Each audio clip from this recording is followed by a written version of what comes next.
Hello. কে বলছেন? জানতাম তুমি আমাকে চিনতে পারবে না। কে আপনি?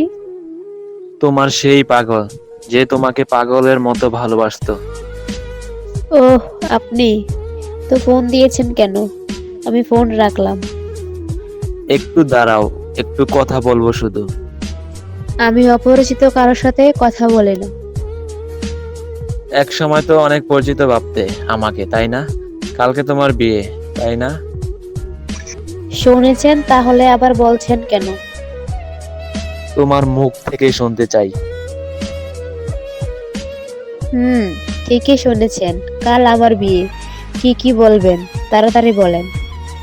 তোমার সাথে যেদিন শেষবার কথা হয়, একটা কথা বলেছিলাম, মনে আছে তোমার? কি কথা?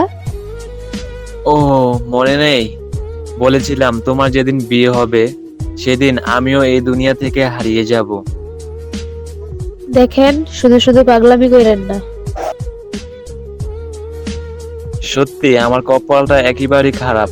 ভেবেছিলাম আমার মুখে তুমি মৃত্যুর কথা শুনে তুমি বলবে, তুমি কি বলছো এসব, তুমি মরে গেলে আমি বেঁচে থাকবো। আর কি বলবো, তুমি তো আমাকে কোনোদিন ভালোবাসোনি। জানো, আজ আমি একা হয়ে গেছি, একেবারে একা। বাড়ি থেকে ঝগড়া করে চলে এসেছি। আমি থাকলে নাকি আমার পরিবারের সকলের সমস্যা হয়। আমি বলে দিয়েছি কোনোদিন তোমাদের বাড়িতে আর আসবো না। এরকম ভাবে কথা বলছেন কেন? বিষ খেয়েছি তো তাই একটু কষ্ট হচ্ছে। সমস্যা নেই, একটু পরেই নিশ্চুপ হয়ে যাব। কি কি বলছেন? কেন এরকম করছো তুমি? জানো, আমার খুব কষ্ট হচ্ছে। তুমি এখন কোথায়? কোথায় আছো? আমি বলতে পারবো না, আর জেনেও কোনো লাভ নেই, আমাকে বাঁচাতে পারবে না। মৃত্যুর আগে তোমার সাথে একটা কথা বলবো, শুনবে? বলো। আমার সময় শেষ, ভালো থেকো।